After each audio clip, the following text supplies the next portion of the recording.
Hello, everyone. I am Belinda Cheeseborough, STEM Education Specialist at the National Museum of African American History and Culture. I'm here to share the stories of African Americans and the impacts they've had and continue to have on American culture because of their STEM contributions. Through the Window and Into the Mirror is a video conversation series about the experiences of African American STEM professionals today. During this session, students will peer into the windows of their speakers' lives and learn from their lived experiences. They will also find parts of their culture and lifestyle mirrored in their stories.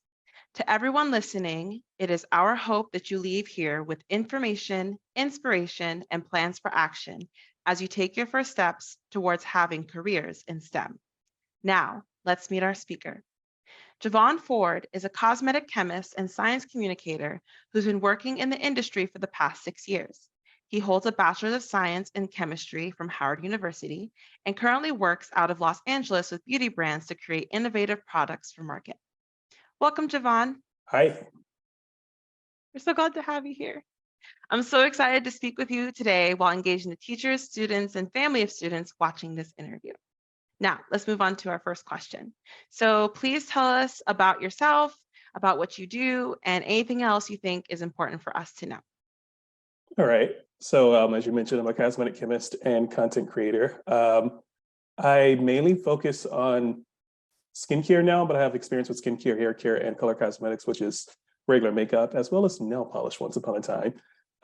And as far as like my TikTok platform, I mainly talk about ways we can dispel the misinformation that's been growing on social media lately, mainly through fear mongering or people promoting, I guess, clean beauty brands, which in and of itself isn't bad, except when you come across it from a point of view as that everything is bad, which kind of creates like this echo chamber and anxiety that builds up amongst the audience. So I mainly make content that dispels those myths and just educates consumers of what goes into their products and why. Awesome. So now we're going to go into your childhood for a bit. So did you have any interest in STEM while growing up? And if so, what positive STEM experiences did you have and that later inspired you to pursue a career in science? All right. So my mom was a physical science teacher most of my life from, I guess, actually she started out in the lab working for LabCorp, and then she transitioned into education when I was like 5. So every year, all the K through 12 science teachers in America go to, I don't know what the official title is, but it's like this national convention where all the science teachers meet. And I would go and accompany her a couple of times. And I got to see firsthand experience like the cool things about STEM, got to like wear my DNA on the keychain, got a lab kit, won a giant African millipede one year. And so ever since then, I was like fully entrenched in the world of STEM. That's so cool. I love that. So while growing up, who were your biggest role models or influences? I guess my mom, she'd love to hear that, I'm sure, because she's the one who exposed me to all the different areas of STEM, as well as my granddad who did engineering, and also people like Bill Nye. So I was trying to ask a question about Bill Nye, but we're just gonna have you ever met Bill Nye or ever been in the same vicinity as Bill Nye? Not yet. Not yet. Okay, we'll work on it. Would you ever want to meet him? Of course. That's awesome. So while growing up, besides for STEM that you got involved in, what other hobbies or interests did you have? Music. I minored in classical voice in college because I grew up doing piano lessons and musical theater and singing in the choir at church. So I was fully exposed to like music and chemistry. And I love music as like an escape because, that way it's not too technical. It's more of a creative field. And that's how I ended up taking interest in cosmetic chemistry because it's like the perfect marriage between creativity and technicality. Which part did you sing when you were in choir or in like ensembles? Bass baritone. Nice. Love the bass baritone section. There weren't many of us. There never are. It's always like too few Squeaky basses, tenors. too few sopranos, but there's always so many altos and so many tenors. Love that. Okay, so now we're gonna move into your graduate school days. So where did you go for undergrad? I went to Howard University. Ooh. HU. HU. And what did you major in? Majored in chemistry and minored in music. What made you decide to pursue chemistry and also have that minor in music? So when I first started college, I thought I wanted to do like medical research, and I thought that required a medical degree. So it was pre-med for like a semester, and I always knew I wanted to do chemistry. I just didn't know what I wanted to do with chemistry at the time. Um, so chemistry was always like in the back of my mind since eighth grade. Uh, it was just determining what I actually wanted to do because I realized I didn't want to do anything too research focused or theoretical because that just kind of bored me. It wasn't my cup of tea. And so while you were in college, so you said that you did theater, musical theater, and stuff like Mhm. that. So what made you want to pursue cosmetic chemistry? I happened upon it accidentally. So I was on the American Chemical Society website, which has like a list of all the different career options you can do in chemistry, things I never even heard of, from like even working for jewelry companies as like a way to ascertain the purity of a metal, or working for even Smithsonian as like an art conservator to use various reagents that are safe to use to like remove the lacquer on paintings without damaging the actual artwork underneath. And then there was like a section called formulation science that included everything from making makeup to skincare to cleaning goods and consumer goods. And I was like, oh, that sounds kind of cool because you're not spending 5 years working on like a PhD research project and dissertation, but it's still like research focused, but with the eye for like straight up practicality. Of course, all science at the end of the day is practical, but that one, like, I guess a shorter turnaround time between research and product. And I like that there was like a lot of creativity involved because there's so many different ways you can mix and combine ingredients to get different formulas with unique characteristics. So I have a question about the chemicals that are used to prevent damage to paintings when you said when they were trying to like, what's the term I'm looking for? I guess restoration. Yeah, art restoration. Yeah, art restoration. So like what chemicals were used that help prevent damage to the paintings or art pieces while they're trying to restore them?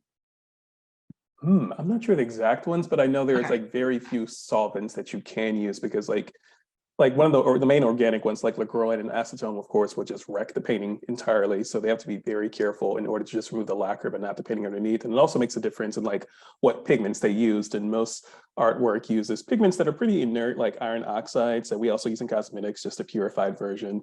But if they used anything that was like a lake, like Carmine Lake is pretty stable, but a lot of lakes that came from plants degrade and they fade in UV light, and same thing happens in cosmetics, and that's why like some of the colors are the colors we use now. Because if we used other things like beetroot, um, it's not art. What is it? Color fast. It's not color fast, meaning it doesn't maintain its color for a long period of time, and it'll fade on Okay. your face like in 5 minutes.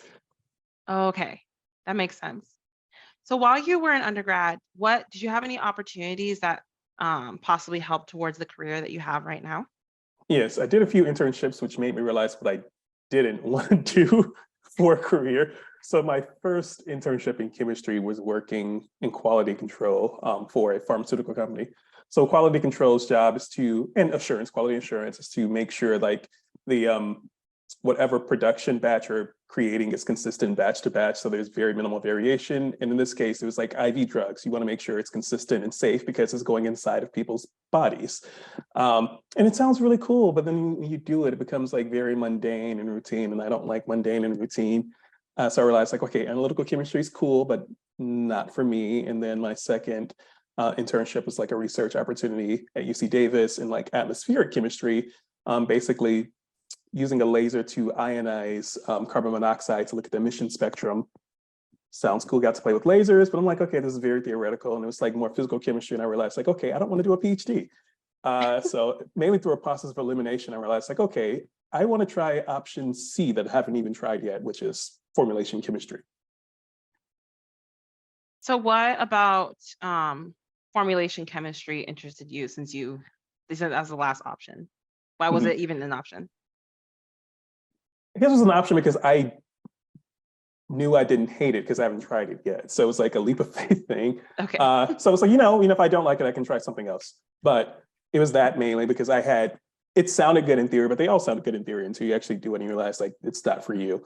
But I guess just the artistry of it, like, you know, making lipstick or mascaras or skincare. And then there's also like the instant gratification where you're making a product that can change somebody's life. And if it's makeup, it makes them feel more confident about themselves. If it's skincare, you can clear up somebody's acne and give them brighter skin.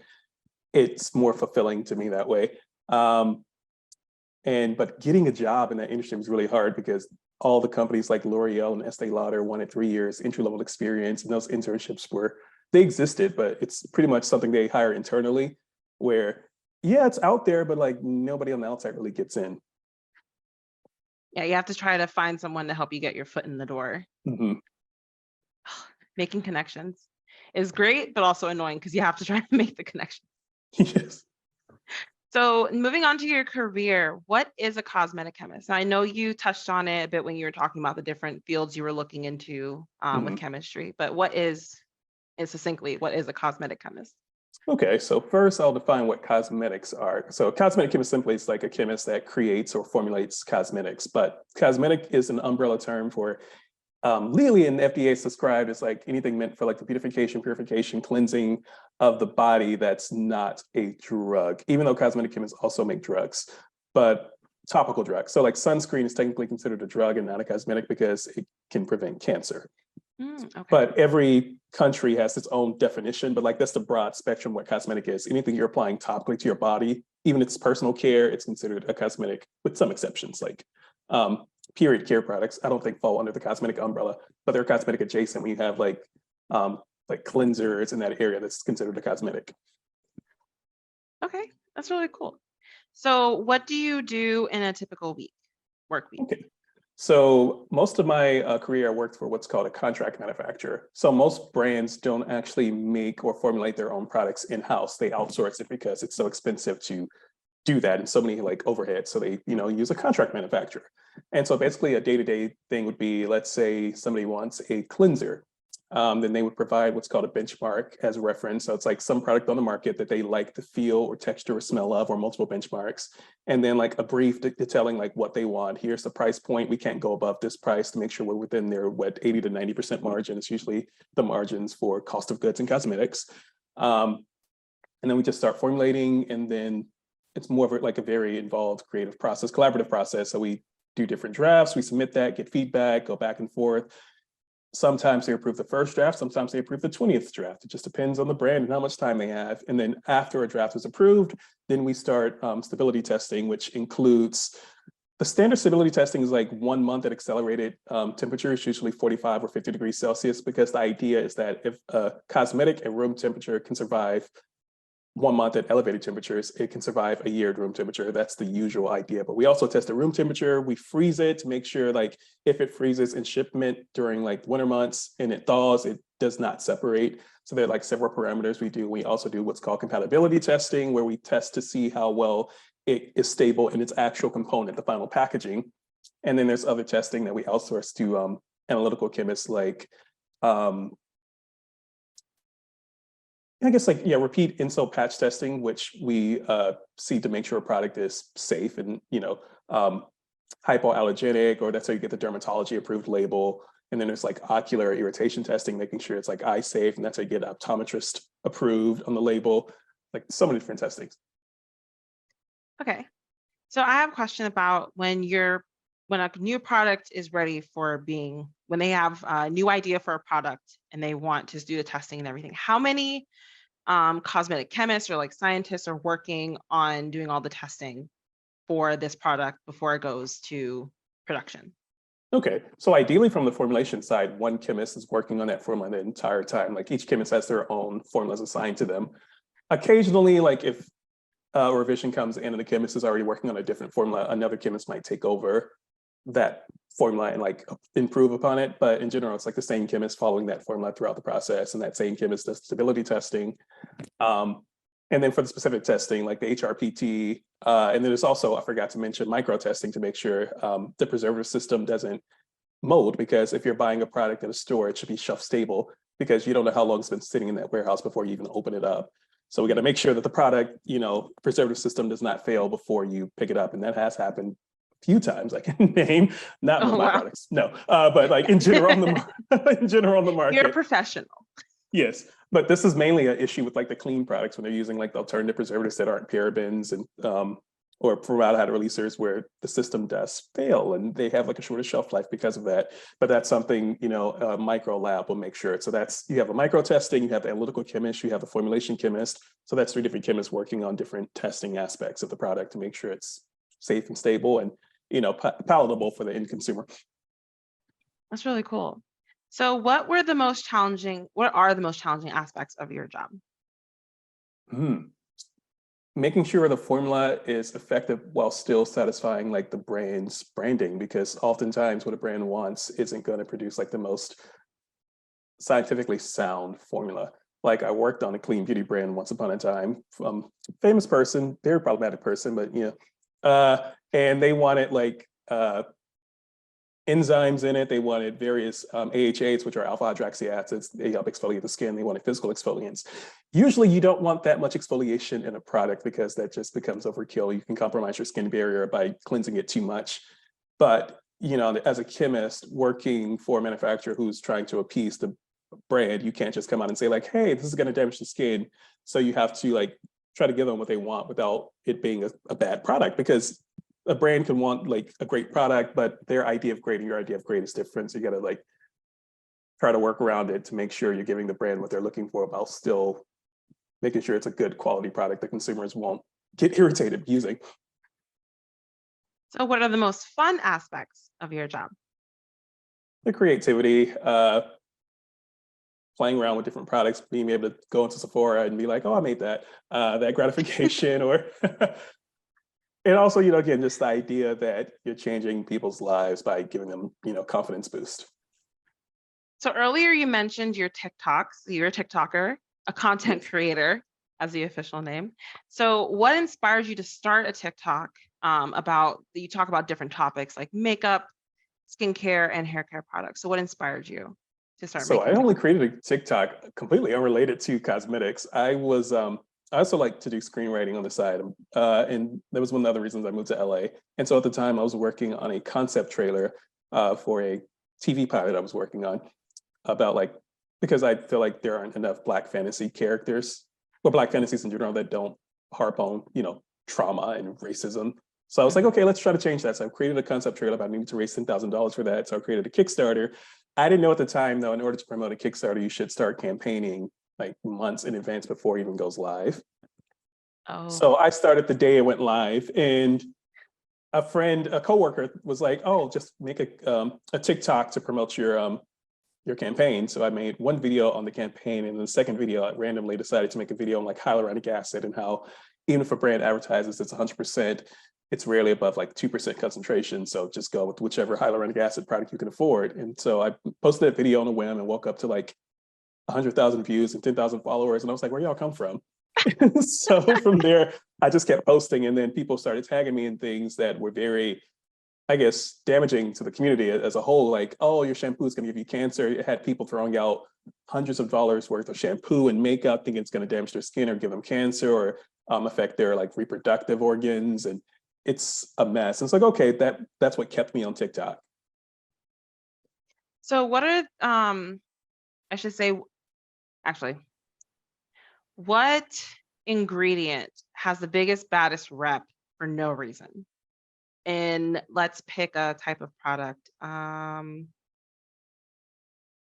go with skincare, Okay, like a, let's say, like a cleanser or moisturizer. Anyways, I'd say sulfates. Uh, Sulfates are the traditional surfactants, as we call them, surface active ingredients that are used in dish soaps, body wash, anything cleansing. Mainly uses sulfates, and it gets a bad rep because people say it's irritating. But historically, like soaps, like actual bar soaps, are more irritating, and they still are because they're made by reacting oils with lye. But because of like the natural movement, people think because it's natural, it's like better and gentler on the skin. But like it's not really the oil you're putting in your skin. You're putting the saponified oil on your skin, which is very cleansing. Like take the example, coconut oil is super greasy. mhm. Saponified coconut oil will like rip the wax off your floor. That's what's in Dr. Bronner's products. And again, I guess that negativity got attributed to sulfates. It's like, oh, sulfates are drying, but like lots of products are drying. It's like how you use it. And just because sulfate is in a formula doesn't mean it's going to dry your skin out. There are things you can add to mitigate that you can't add to a bar soap. All bar soaps, by definition, are alkaline and have a high pH because they won't be soaps if they aren't. But cleansers can have a low pH, just like in the skin's acid mantle, because our skin likes to be in like a pH range from 4 to 5. So it can be skin friendly and it can still do its job for like cleansing and removing like pollutants and makeup without it stripping. But just because sulfate products 30 years ago tended to be stripping, that it just stuck as like a reputation. Yeah, I've heard a lot of bad things about like surfactants, like sulfates and stuff, and like seeing so many like sulfate free, paraben free. Mm-hmm. I do have a question about parabens. Do we need them in our products? Like, are they actually good for us, or is this like another one of those another one of those ingredients that just I'm trying to think. It's to me, parabens always have had a bad rap, but do they deserve that bad rap? They don't deserve a bad rap, but as far as if we need them, I guess it depends on like the philosophical aspect of a need. So as like a blanket generic term for like need, definition of need, no. But do consumers want them? They kind of do, even if they don't think they want them, because as a society, we expect the product to be shelf stable for at least 2 years. And longer than that, like makeup, I know people don't just throw out their makeup because they spend a lot of money on that. And one way to ensure like your product stays fresh is to use parabens. They are like the gold standard for preservative because it doesn't take much. They have a very low irritation potential compared to other preservatives that you might notice, like the newer wave products tend to be more irritating. Parabens didn't really have that issue except for like a small percentage of the population. So for one, they are in general hyperallergenic, quote unquote, but also they keep the product preserved for a long period of time versus the newer ones where you got to be careful. Like if the pH isn't low enough, it'll spoil. If you have it open for longer than a year, it'll spoil. And it's going away from what consumers expect out of a product. They want a product they can keep for 3 years, but it can't use the alternatives because parabens existed for a reason. They were around for 75 years for a reason. But these alternatives, people are realizing now that a lot of the products that they like are spoiling super quickly. But that's like the drawback for getting rid of parabens. So it's not a need, but if consumers still expect the product to be shelf stable, that's to be expected. Because like, especially with natural products, I tell people all the time, like you have to remember mold and bacteria growth are natural processes. You can't stop a natural process by using a natural ingredient. So now bringing that up about this clean beauty movement that has been going on for the past like 5 or so Mhm. years. How much damage has that movement had towards the cosmetic industry from It's your perspective? it's caused a lot of formulas to be reformulated to appease, growing consumer concern. And I guess I wish, and I think part of the reason for this resurgence of like the clean movement is that fact that brands weren't really transparent about why ingredients were there 10 years ago. And so I do think that's the brand's fault for like not just being clear, like the parabens are here at like this level. There is like a legal limit for parabens, and it's there just for this. And like as far as like the safety toxicity analysis report, it would take years to build up like an issue for parabens being like bioaccumulating, because even the CDC has a report showing like our body naturally gets rid of parabens. Because there was like one study, I think from like 2008, that showed parabens popped up in like breast tissue cells, breast cancer tissue. And people were like, oh, it's causing cancer. But it's just that the chemo treatment at the time had parabens as a preservative. And so that's why it was in that. That study was already debunked. But because of that one Okay. study, it got like vilified. And as a result, like many products that people have been using for 30 years are being reformulated. And if you look at the recent reviews of these products, people are experiencing irritation because while parabens may not have been sensitizing, a lot of these newer preservatives are, because while you use like maybe 0.1% of a paraben, the newer preservatives, you have to use it like 1 to 3% of it. And they also tend to be fragrance compounds, and fragrances can be irritating to some people. So people are finding out that their favorite products are being reformulated to appease the clean movement, but they're causing them to be more irritating as well. Okay. Yeah, I've noticed like, I don't know,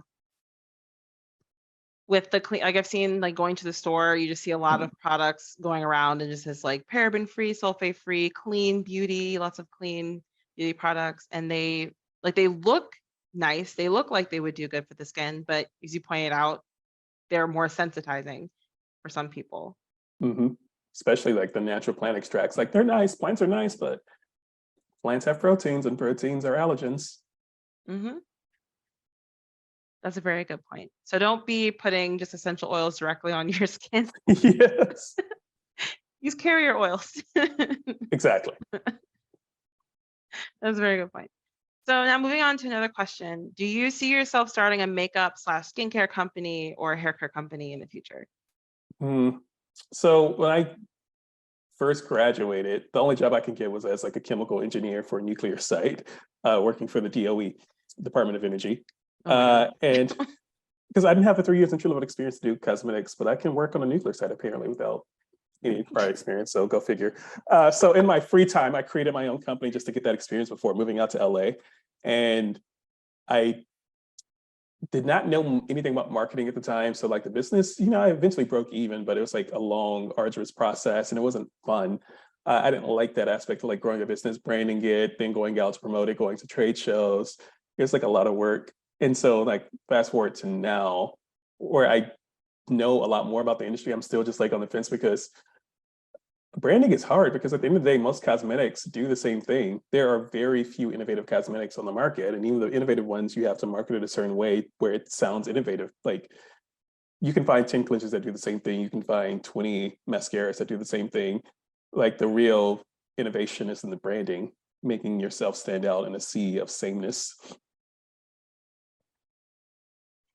So as a cosmetic chemist, what product type, like, okay, so of the three types, like skincare, makeup, and hair care, which Mhm. category do you like working in the most?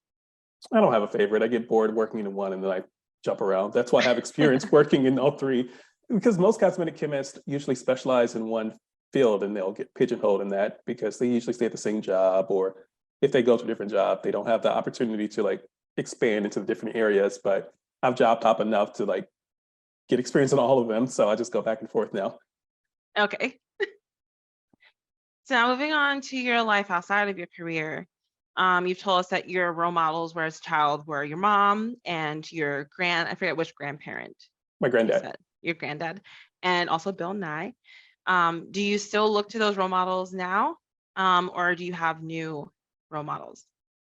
I still look up to them. As far as newer ones too, there is, I think Steven Spangler, who was a scientist that used to guest star on the Ellen Show from time to time, and I like seeing him because like it made science more, I guess, grounded for everyday people to enjoy and digest and inspire a new generation. And of course, there's also Hank Green, who I haven't met, but we've chatted on TikTok. So like baby Oh, steps to that's cool.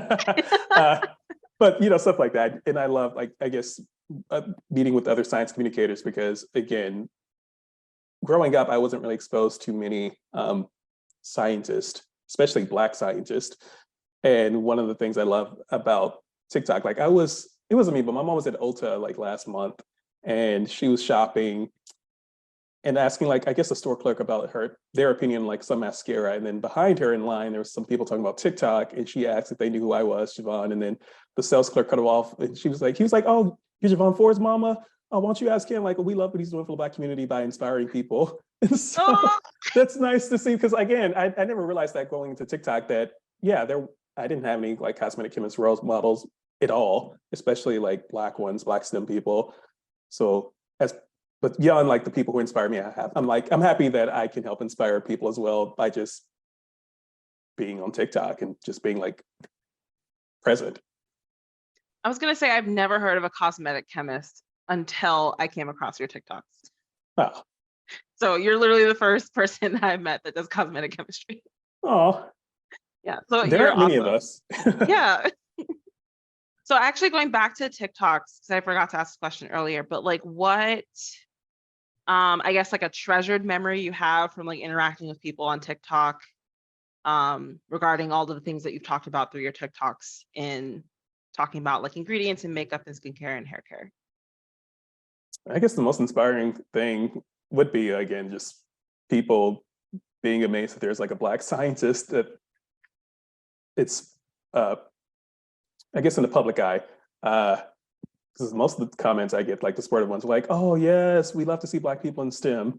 Uh, and as far as the other aspect, like the fear mongering, I get a lot of comments from people who have like actual anxiety, general anxiety, who are like, "Yeah, you help me sleep at night," because if you just scroll in the feed, you'll see somebody saying everything from like, "Oh, your shampoo has salt in it; it's going to give you hair loss." "Oh, you're drinking water from the bottle. Oh, it's going to fill your body up with microplastics," or it has like added chemicals. It's going to kill you. So literally every aspect about your life is just being attacked on TikTok that people are anxious and they don't have to be. What can companies do, these different cosmetic companies do to help with the fear mongering Mm, that's They can going tell the around? truth, but we know they're not going to do that Yes. because the truth also, kind of runs antithetical to like the whole idea of branding. Not saying like branding is a lie. Most of it is honest, but it's not the full truth because honestly, the full truth is going to be kind of boring, and that's not how you sell a product. So it's always hard though, because again, they have to brand. They have to make themselves stand apart, and if they just say the truth, it's going to make them sound the same as everybody else. So it's hard though, right? I think one thing they can do is if they are promoting like a natural alternative to a product, they don't demonize the original product. So like, let's say they're using all natural preservatives, they can just say that and not say, "Oh, we're paraben free. Parabens are bad. It's going to give you cancer," because that's kind of like the thought process now, and that helps fuel consumer concerns instead of just being like, "Hey, this is a different alternative. If you're sensitive to this ingredient or you don't like this ingredient, we have this option," instead of just outright attacking it, because that's the current paradigm right now, is that people is like, "Oh, there's a study on this bogus study. This product's gonna give you cancer. It's gonna such your growth. It's gonna affect your fertility. But then you can try this instead." Like unfounded, baseless claims instead of just being like, "Hey, this product is fragrance free if you like that."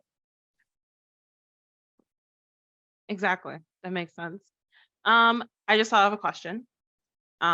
So is there a true difference between Black hair care products and hair care products for white people? So I don't use any of the Black hair brands anymore. Woo! So I mean, I did. So when I first started my natural journey, well, I was always natural. When I first started growing out my hair, I should say, and actually taking care of it in college, I used the Shea Moistures and the Cantus, and I found out that my hair was like dry and greasy at the same time. And it could be like just formulation, because like the natural section in general is mainly filled with like a lot of oils and plant extracts. So they do work, but they're not the most cosmetically elegant formula, Okay. if that makes sense. So and it's not great for like long-term, I guess, hair growth, because you're weighing your hair down with a bunch of oils and butters. And there's like, I know, a move against that in the natural hair care community as well. So in terms of like actual difference, I like the shampoos between $20 to $30. I'll give you a second to clear to Thank clear you. your throat. Okay. But yeah, I like the shampoos between $20 to $30, and because price doesn't always make a difference, but I feel like that's the sweet spot between getting like a high quality product that performs well and still giving you like the results that you desire. Because I feel like at that price point, it doesn't matter if you have straight hair, curly hair, a good hair product is a good hair product. Because even like coily hair can be thin. And I think that should be the main indicator if your hair is thin or thick, what type of shampoo you use. And my problem with the all natural brands, like in the Black hair care section, is that they were designed for super thick hair and high porosity hair, and I have low porosity hair. And those oils just sat on my hair and they never really penetrated and made my hair feel like soft or moisturized or hydrated or anything. And so I just decided, like, okay, I'm going to use like the Sephora stuff. Okay. So I do have a question because I've been seeing this more recently, and I am someone with locks, and so I Mhm. don't use a lot of hair care products because of course I would deal with a lot of buildup, and that's very difficult to deal with.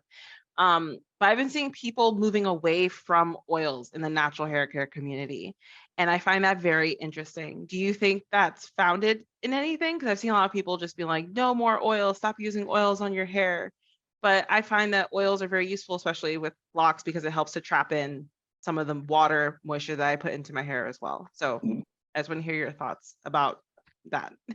I don't think the demonization of oil should be to the extent of saying that oils are bad or going to cause hair loss because, well, we know that's not true even without research. Just anecdotally, people have been using oils on their scalp for thousands of years without issue. However, I think the only reason it's getting a backlash now is because, again, when the natural hair care community, I guess, got started like what, 15 years ago now, that was the idea of like doing the lock method of like, using leave-in conditioner oils and then like another conditioner cream. And that can just create buildup and weigh your hair down without actually, I guess kind of block your hair from being moisturized. And people would go weeks without shampooing their hair. So they'll just keep adding oils on top. And that's how you do eventually get to hair loss because you're weighing the hair strands down and you're clogging your hair follicles and it does start breaking off at that point. I think in moderation, like everything, oils are fine. Like you said, just to seal the ends, or oils are great for preventing like your split ends because it keeps your ends lubricated, or even like the silicones that are used, like the silicones that are in a lot of hair serums. But just using oils to the extent that people did 10 years ago without actually cleansing your hair. Because I think that's the other issue too. Like the natural hair shampoos aren't very cleansing. They're not clarifying. They're kind of hydrating shampoos. If you're using a hydrating shampoo on a hair that's already like caked on with oil and cream, you're not cleaning the hair.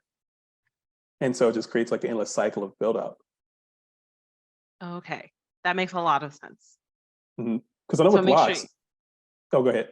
No, that's okay. Continue with the locks part. Yeah, I know with locks, like one of the recommendations is that you clarify your hair. Like apple cider vinegar is not the best clarifier, but that is something that can, remove buildup. Like using a clarifying shampoo and then using like, again, like a little bit of oil. So that's like a good balance. If you're going to use a drying shampoo, make sure you're using a really hydrating product and vice versa. Exactly. I agree. So back to the life outside of the career, because you're kind of like going all over the place, but it's fun, like winding around and visiting all the different things.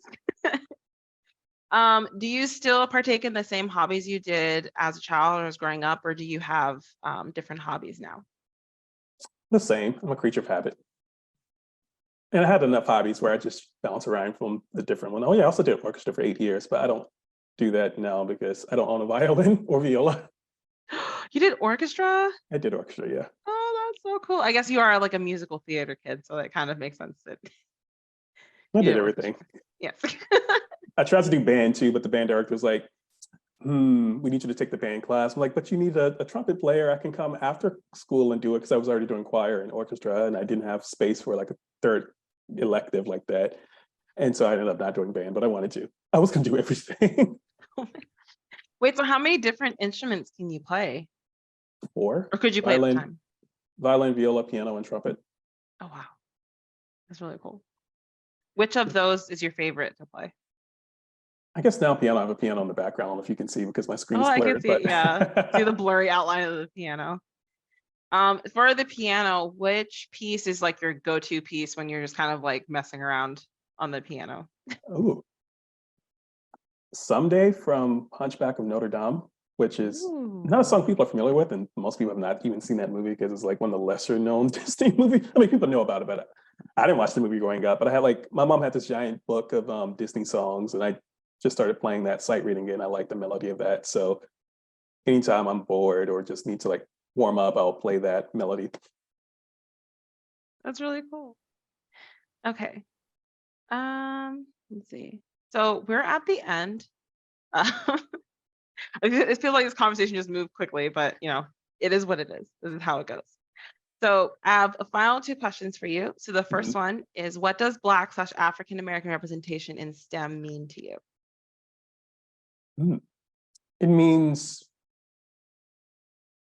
I guess, inspiring the next generation and just inspiring, well, every generation, because I guess historically, like when I was growing up, I only really knew of like successful Black people in the entertainment sector, which of course is nice. That is great representation that helped like fuel the civil rights movement to an extent. But that was like the only representation I really saw. And then TV didn't really help matters by only showing like Black people as like drug dealers. Even if they were entertainment, they were still like related to like some illegal activity. So it's nice to see people in like STEM because it shows that we have range, we have diversity. We're not just limited to entertaining people. Exactly. We are diverse in our interests and the things that we can do. The sky is not even our limit. Exactly. So what advice do you have for the members of our audience, particularly the middle schoolers and high schoolers that will be watching this interview that want to follow a similar path as you? Don't be afraid to try something new. And if it doesn't work out, then you know that's not for you, and then move on to the next. You have a lot of time and there's no rush. Exactly. Well, Javon, thank you for your time, for sharing your story with us, and for giving us insight into the cosmetic chemistry industry and helping us better understand the science of using certain ingredients in our everyday care products. To everyone watching, thank you for spending your time with the National Museum of African American History and Cultures Through the Window and Into the Mirror, a career conversation series. Thank you all for your participation, and please remember, history is made by doing ordinary tasks extraordinarily well over long periods of time.